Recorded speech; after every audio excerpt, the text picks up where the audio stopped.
Hello everybody, Doogie here, and welcome to this presentation of the ECL Elite Division right here on Sports Gamer. That sounds so official and formal when it's just me.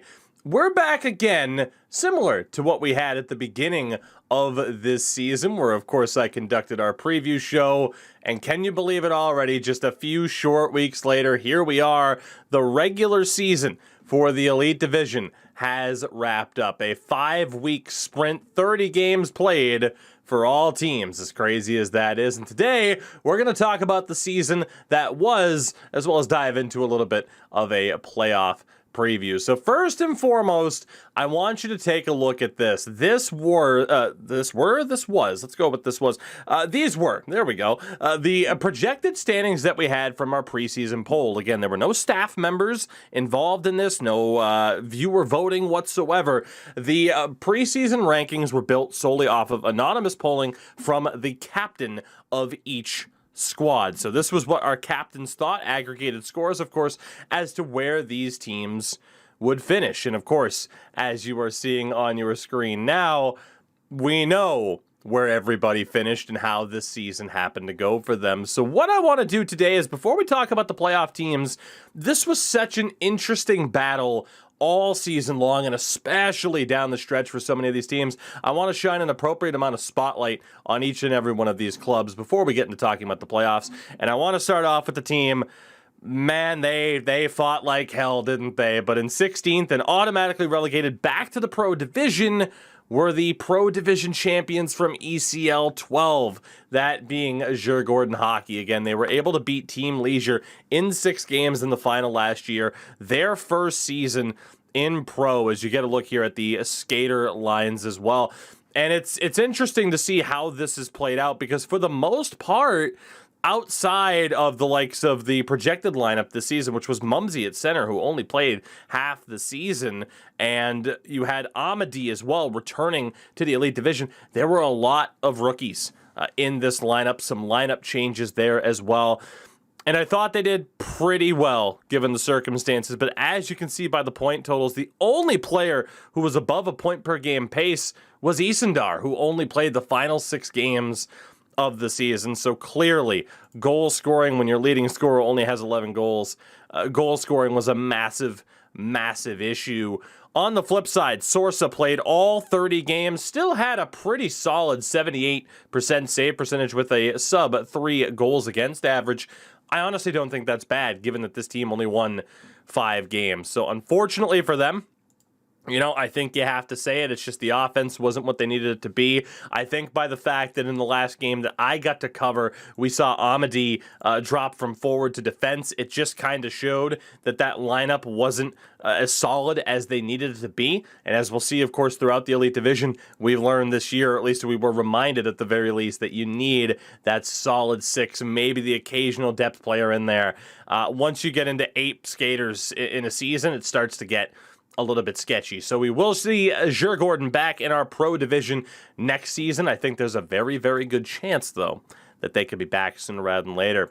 That brings us to our 3 potential relegation spots. And we'll start off with the team in 15th, that being Conquer Gaming, in a situation that, gotta be honest, they're not totally unfamiliar with, at least in terms of having a fight. They were the 15th place team last year as well, when they were known as Havu Esports at the time. So an interesting situation for these guys. They were projected to finish 12th on the year. That obviously did not happen. They did have the core 6 that you would want, but looking at this lineup, only 2 players had previous elite experience, that being Vera, who was the leading scorer, and Monkeyhead in goal. And I thought Monkeyhead battled back pretty well. You know, if we focus on him and his stats here from the previous seasons, you know, Sin and I had kind of mentioned we thought he was better. Last year, he had a 73% save percentage. We knew he was better than that. He showed he was better than that this season. Goals against average, sub 3 as well. I think, again, it just potentially comes down to some of the depth scoring and the overall inexperience with a lot of these guys in this elite division. Again, I don't think it's a horrible season for the likes of Matthias and Kihan to be near a point per game, but at the end of the day, I can't say with the results we're seeing here that it's overly surprising that they found themselves in this spot. I'm not ruling them out at all. Of course, we don't yet know, at least at the time of recording, who their pro division matchup will be in terms of who's going to make it into Elite next season. But a bit of a disappointment for them to find themselves in one of these relegation battle spots. And the same can be said for HV71, who finished in 14th. Now, I will note as well, again, back to those preseason rankings, they were in 15th. Of course, they earned their promotion from Pro Division in just absurd circumstances, beating Yippee Vaskala last year, and that's been one of the craziest things Sin and I have had the luxury of covering. Would be the the tragic tale of Yippee Vaskala, who could very well be back on their way to the Elite Division. Hell, they might even get a rematch against HV71, we don't know. But in taking a look at this lineup, the only real addition to the team was Matt Eliska, but what an addition to the team he was. Coming over from Sac Bros the previous season, a rookie in this division, 38 points in 30 games. Not too shabby at all. Rubitus as well, returning, of course, had previously played with Färjestad. Demski was making his return to the Elite Division. But then you get into the rookie defense pairing of Putaking and Zupe, and I mean, not horrible numbers, not horrible results, but at the end of the day, you see a team, a minus 41 in total. And honestly, I mean, for Kofalainen, Sin and I, the games we get to cover for him, some better performances, a 76% save percentage. So you saw guys with 80s with the previous two teams that we covered. A 76 makes it that much more difficult for your team to make it. So some really unfortunate results there, I would say, all things considered. For HV71, not ruling them out either, but again, kind of that theme, some inexperience with only two players having prior Elite experience. And it had been a little bit for both of those teams. ECL 8 for Demski and 11 for Rubitus. So don't count them out quite yet. I think, again, they'll be a tough team to beat. Of course, that Yippee Vaskala series showed they can be a tough team to try and knock out in a situation like this. But worth noting, too, I was wondering, actually, where HV71 was in terms of penalties. And you see there, shout out to Gordon, who were up there as well. That certainly didn't help their cause. The final team that we have in a relegation battle right now is Northern Ascendancy, finishing in 13th, which is exactly where they finished last season. Again, a couple of interesting moments, but it's a pretty different team compared to what we had seen last year. Tansky, Dillinger, Satapoika, all joining up with this team. Of course, they lost the likes of Fopa Toflin and Tunkelia, so a lot of changes, but for the most part, experience in that lineup. There was not a single player that was listed in their regular season lineup, and of course that you can see here that happened to be a rookie. A lot of experience. You had Saprix at an 80% save percentage, which again isn't that bad, all things considered. Satapoika with the 44 points, but the drop off is kind of staggering and a little bit surprising. Dillinger over a point per game, but Martindale not quite where we would have expected him to be. Tansky coming over. It's weird not to have seen him with the C on his chest this season. I don't know. It's tough. I just think, again, you kind of look at the goal scoring. It's a little bit surprising that they found themselves in this situation. Granted, they found themselves in this situation on tiebreaker. Again, HV71, Northern Ascendancy, YMCA, all finishing with 24 points. So it's a little bit tough for Northern Ascendancy to be at this point that they currently are, right? But at the end of the day, you look at the comparison here, the goals for, they outscored YMCA, they nearly outscored HV71, but 90 goals against, and of course, 4-5-1 down the stretch. It's just, it's a little bit tough, and it shows just how competitive this division is, that a team like this still finds themselves in this situation. Again, I won't rule them out in their ability to stay up this season, but ultimately, again, certainly not what they were looking for. 2 years removed from a playoff appearance, they took, I believe, 2 games off of the, at the time, Philadelphia. They may have been under the Linköping name at that point, too. A lot of name changes for those boys, but regardless, another disappointing season, I would have to say, for Northern Ascendancy, who wanted to be much, much closer towards the playoff picture than they were. We already mentioned them. YMCA Esports just barely, by the skin of their teeth, avoiding this relegation situation. And, you know, they were projected to perhaps be a playoff team. I think you have to look at this season as a disappointment. They were another team that were looking to get back into the playoff situations, into a playoff situation. They lost to Havu in the first round in ECL 12.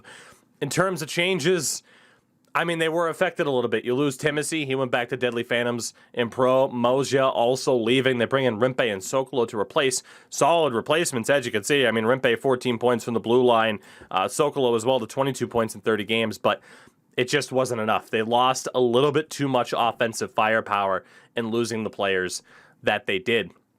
Again, an experienced lineup, but just that offensive firepower. I mean, the fact is, I mean, granted, Juge played one game, but, you know, 3 goals between the defenders. Again, Sokolo being under a point per game. Just the offensive firepower just didn't seem to be enough because, again, you look at Bennu, you see that 81% save percentage, not exactly eager to point the blame at the goaltender in this situation. So just another team that couldn't quite get the results that they needed to. I mean, I'm trying to put it nicely, but they scored 45 goals, tied for the third lowest with Conquer and Djurgården, both of whom finished, of course, in either a relegation battle spot or were outright relegated. So really tough spot for them to find themselves in, but they do secure their spot in the Elite Division for our spring season, and we'll see if that, that this season can be a bit of a learning experience and to get them to kind of find that chemistry that they need, or if we might see more lineup changes, and that's the big thing heading into this. Will we see more lineup changes moving forward? Aurabro Hockey finishing in 11th this season. Another team that has to view this as a bit of a disappointment. They'll be very happy to have maintained their spot in the Elite Division, but this was a playoff team last year. Finished in 7th, lost to eventual champions HREDs in the first round, and for them to not make it back is pretty rough. The only real option that they lost from their lineup was Ikoski, who went down to our light division, but they brought in EA Bunka. They brought in Migo Buna. And in theory, that really should have been enough. And the problem is, EA Bunka didn't start getting into that lineup until late. And for those of you in the scene, again, you are aware of what Nepe had mentioned on Twitter and why suddenly it's only 16 games played. And that was a loss for sure. Those are very solid numbers at that stage of the season. And just on a personal side, again, as someone who has gone through his own struggles and still goes through his own struggles, I give credit to anybody that is able to step up and talk about anything that's affecting them. It's a very brave thing to do. So I'm looking at this not from an overly critical perspective. I'm sure you can understand. But, EA Bunka, phenomenal player. Like, we knew this. 56 points in 30 games played with Sawo the year before. You could argue whether or not they could have used that firepower, but that's the problem. You have 4 players here, all of whom deserve, I would say, a regular spot in that lineup. It's a little bit tough. I mean, Captain Terity on defense did what he does, put up points. Migo Buna wasn't brutal on defense either. I just think, again, you talk about some of the lineup changes and then the unforeseen circumstances surrounding the change on the wing. It affected the team a little bit.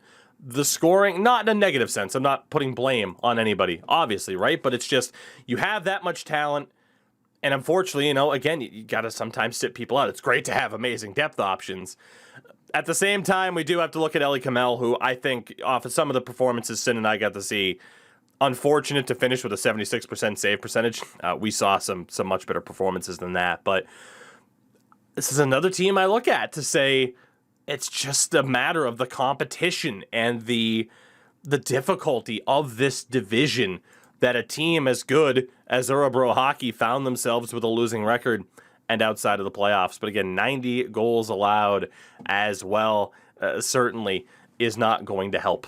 And again, it kind of shows that Ellie Kamel, 76% save percentage. What would have happened if you got a couple more saves?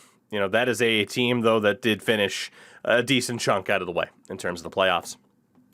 SSC Esports, the Swiss contingent, second season in the Elite Division, and again, they maintain their position. Preseason poll, again, had them way, way down in 14th. don't doubt the Swiss anymore. Again, the big return of Alex, I dangled you out, of course, coming back over to this team.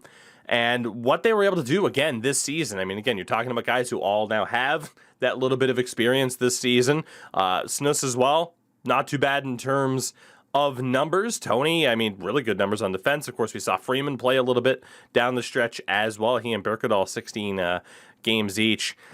In goal, though, again, it was a really weird situation. It's not often you'll see a team use 3 goalies in a season. Chich, sub 80% save percentage. We know what that kind of says. Bourbon got a couple of games in down the stretch. Again, I saw some good performances. The numbers, though, unfortunately not where he'd want them. And then of all things, dangled you out, got 2 games in goal, and was lights out. Maybe a future there as well. It wouldn't be the first time we've seen someone drop back into goal. So I look at ZSC, and I mean, again, the obvious shout here, right, in terms of the stats, just 57 goals for. No playoff team had less than 70. The offense simply wasn't good enough. 68 goals against isn't brutal, but even then it puts you outside of the top 8 in that metric. Just solid performance for them. Great to have that solidified spot now in the Elite Division over the course of 2 seasons. It's just trying to get to that next level. And obviously that brings in the conversation about how difficult it can be for them, the server issues, and trying to consistently play elite level competition to make those improvements. That's a whole different discussion for a different day, though.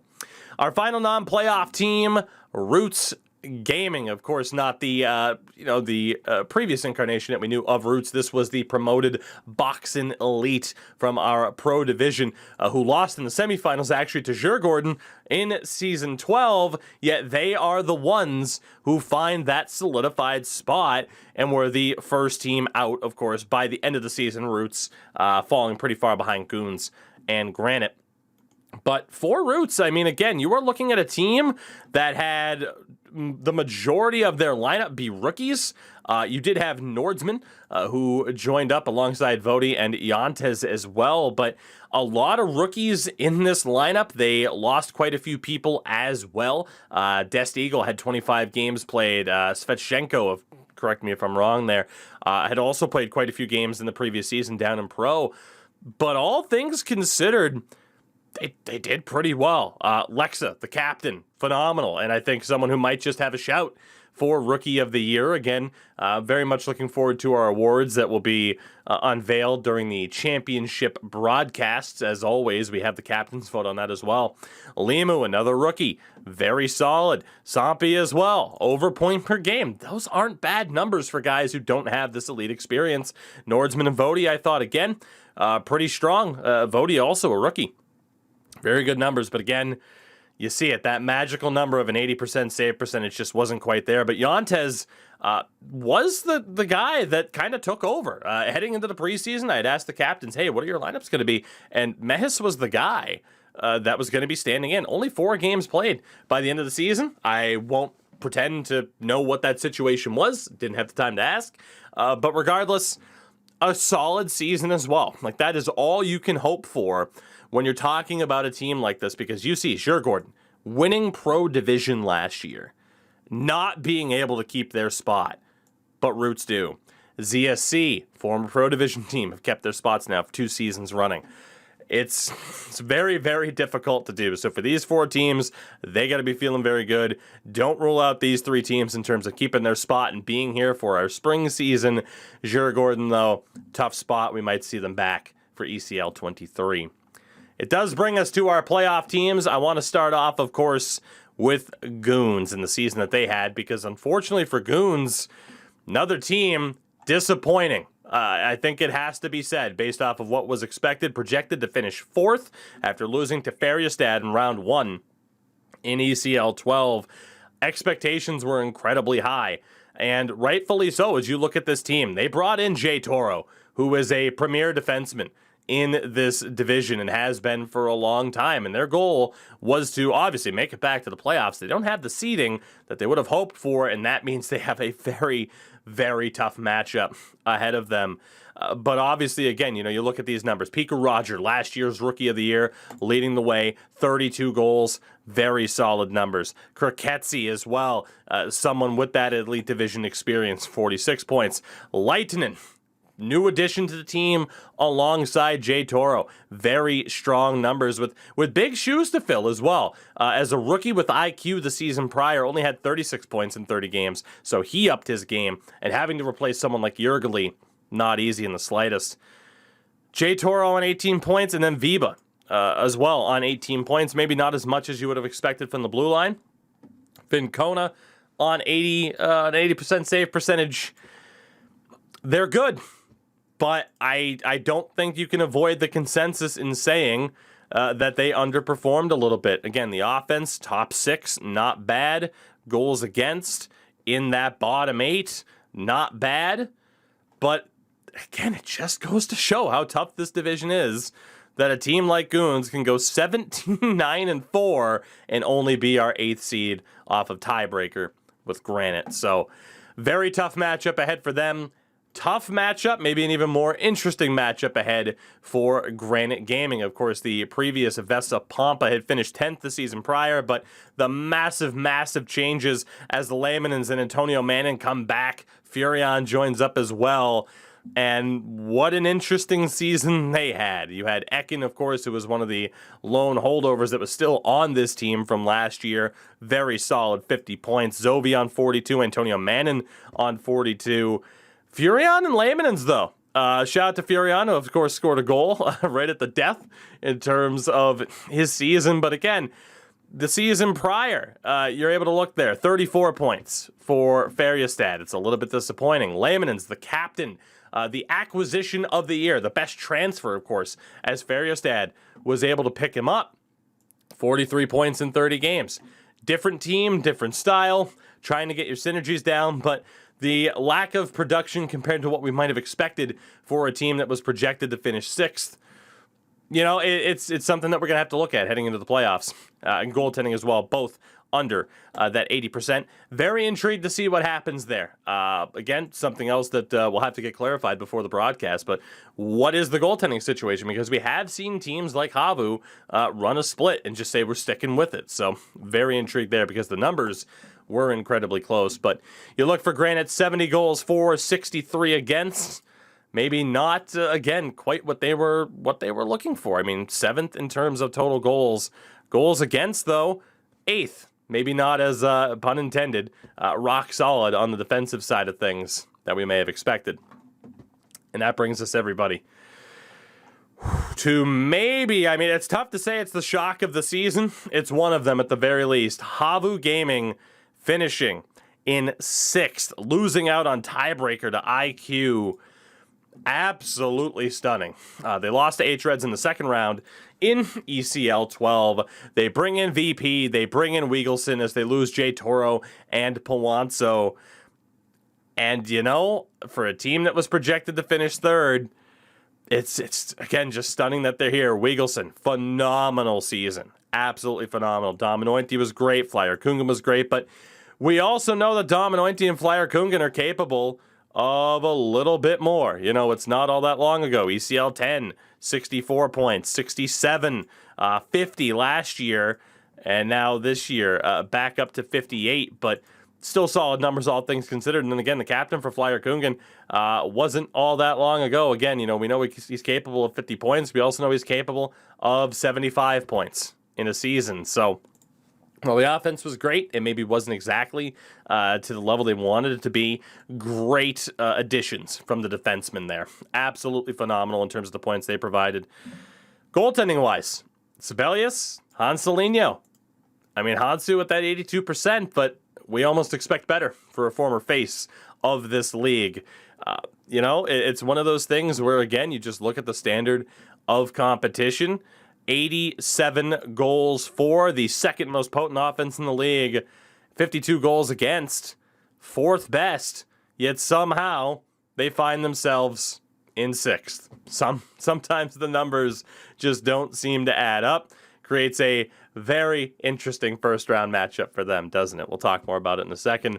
want to talk about IQ next, because this was another team, one of a couple here, or at least one of the main two that I'm looking at in this playoff structure, where it's like, wow, did they get it wrong? And it happens. It happens in terms of the predictions. Projected to finish 10th. They finished 8th the season prior, losing to Philadelphia in 6 games. But, I mean, as you can tell, what a season for them. Finishing above Havu is an incredible feather in their cap at this stage. They underwent a decent amount of lineup changes as well. Of course, I already talked about Leitinen leaving. They lose Santori as well. But they bring in some additions, and things worked. Ikavalko coming back for the first time since ECL 10, really as a starter since ECL 9. Niepi, the captain, 41 points in 30 games. Solid. Jurgli, of course, the big addition coming in from Goons. Defensively, Nico and Pottsberg. Pottsberg previously playing for Kova. All around solid numbers for the most part, but then you look here. Teme, the 83% save percentage. He sat out season 12, previously played with Yippee Voskala and IQ, or at least with Yippee Voskala, joined IQ for FCL. Dominant numbers there, put up pretty damn good numbers here too. So great goaltending for IQ can kind of help you overcome the fact that you didn't have the highest scoring forwards in the world. Certainly no numbers to scoff at, but goals for, they were in the bottom 8. But it's that goals against average, the 3rd fewest goals allowed. Defense and great great goaltending can bring you, to some very interesting places, and it brings IQ to a first-round matchup against another team that felt highly, highly disrespected by the captain's poll. There's no doubt about it. We're talking about FBK. They finished 4th the year prior, lost to Phila in round 2. This year projected to finish 9th.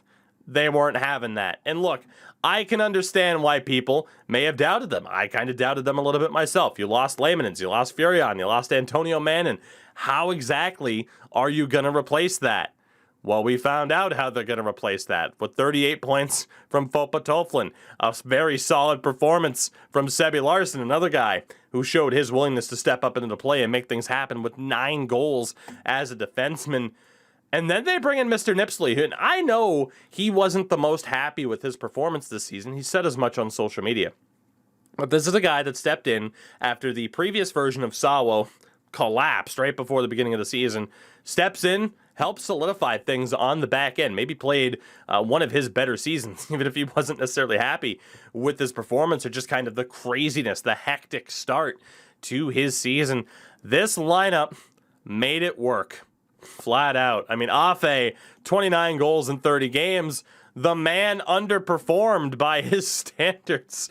If you think about it, he had 45 goals last season, as insane as that is. But, of course, as always, we look at the goaltending. 80% there for McSavid. Provocacia, 91 in 4 games. Absolutely outrageous. But, again, we look at the total numbers in terms of goals for. They were up there in 5th. Goals against, they were there as well. They got crucial results. That's what it was. They got crucial results at crucial times, and I think that is the key. And we can take a look here, actually, at the schedule that Färjestad played, and I think they are a pretty good example. Starting off the season, man, this game felt like it was yesterday. Taking the split there against Granite, getting all 4 points against Havu, taking care of business against a non-playoff team in Northern Ascendancy. You drop points here and there to YMCA and HV71, but then the back half of the season, the double against Frölunda, getting that extra point against Goons. They were just able to get crucial results at crucial times and get the wins that they needed to get. That is why they're here, and it makes for a very interesting playoff matchup. It brings us to possibly, no, we're gonna leave this in. You know what? I've been talking for half an hour straight. We're leaving that in, unless the editor decides to cut it out, in which case, welcome back. Again, as shocking as it is to have some of these guys in the system, or, some of these guys, play the systems that they do, end up where they went, Frölunda, for just the second time since, I believe, ECL 9 is when Sid and I started here 3 years ago now. Frölunda finishes outside of the top spot, and as low as we've ever seen them finish in 3rd, and it makes for a very interesting story. They were projected to finish second. HRED's getting a lot of respect, and of course, they are coming off of losing to HRED's in a championship sweep last year, as crazy as that was. The craziest thing I think we've ever seen in our time here. No lineup changes, yet here they are. And it's one of those things that I think to what the likes of Eki has said on social media, where it's just, okay, we don't really feel like this game is suiting our play styles necessarily. Like, we can really get into the kind of, I hate to use the term flow state, but just where everything is working out perfectly. It's like you're not even having to try and you're dominating like we've seen them do in the past. And that just hasn't clicked the same way. Point total wise, everything's looking great, obviously. Goaltending wise, though, that's the big factor. Kape dropping to below a 80% save percentage. Again, you are talking about a netminder last year, had an 87% save percentage. And even in ECL 11, when he only had an 80, he had 12 shutouts. Something is a little bit different here for Frölunda heading into the playoffs. Nobody is going to doubt them. But for the first time, possibly ever, this squad, this unit, feels like they're not exactly untouchable. And maybe, just maybe, HRED's kind of started that little bit of a shakeup. You know, obviously becoming the first team that we've seen in a long time win the Elite Division, not named Frölunda, Havu, or some way, shape, or form. You know, combination of those players. It's very interesting to see what happens with Frölunda here, knowing that, you know, even just a week or so ago, you have someone like Eki saying the season hasn't quite been what we've wanted it to be. That brings us to the top two. A season that has gone the way they hoped it would go. Probably beyond anyone's wildest dreams. Projected to finish fifth. Finishing in second. Just 2 points behind the defending champions. How insane is that? It is Sawo Esports. Finishing last season in 11th under the name Tunnel Vision, of course. This year they add Vatu, they add Mozia, they add Yerska, and crucially, they add Nike between the pipes. The straw that stirs the drink for Sawo, despite the fact that, again, you lose Sokolo, you lose Satapoika, you lose Pakari. Like, they lost some solid players. But look at the additions. You know, Yerska, over 60 points. Vatu, again, his return to this division. The offense was phenomenal. An unthinkable save percentage for competitive sixes with how few shots you often see. Goaltender of the year, if this goes to anybody else, I'm sorry, the captains are salty. There is one goalie of the year for the regular season this year. It is Nike. You know, previously of HRED's, you know, was the starter in ECL 10, ECL 11, he dropped down to pro with Tunnel Vision, then went back to HRED's, then comes back to the now Sawo Esports side of things.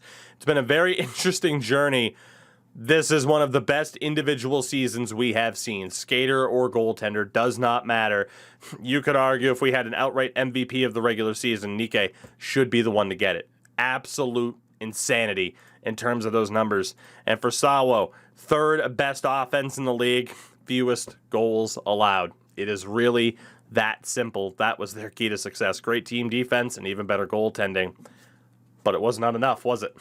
It wasn't enough to topple our defending champions. HREDs do take home the regular season crown. Again, they were projected to finish in first. No surprise. Again, no changes to their lineup outside of backup goaltender, but FaZe played in all 30 games.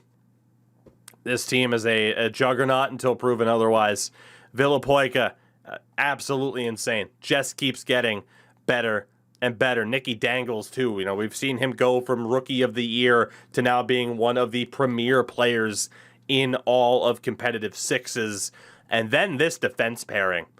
The coming out party last playoff run in ECL 12 and the way they just dominated and shut down Philadelphia.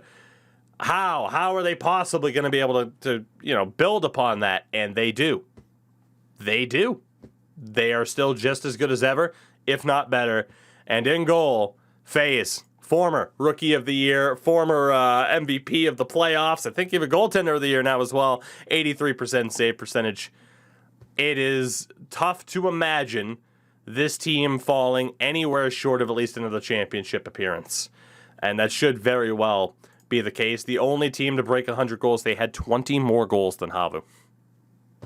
And again, you would have seen it. Second best goals against average on the year.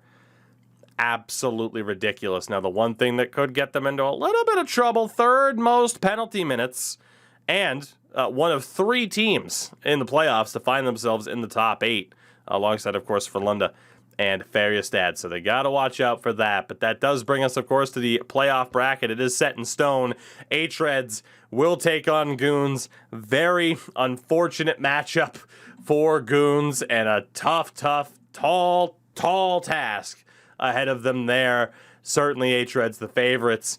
Sawo and Granite. I think if anybody were to look at an upset amongst, this potential top 3 seeds, obviously it's Sawo, who still has a lot to prove.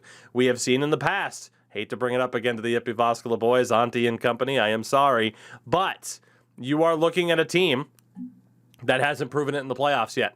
And we've seen before, until you prove it in the playoffs, it doesn't really mean anything. And we know Granite Gaming is going to be a tough out. So a lot of eyes on Sawo.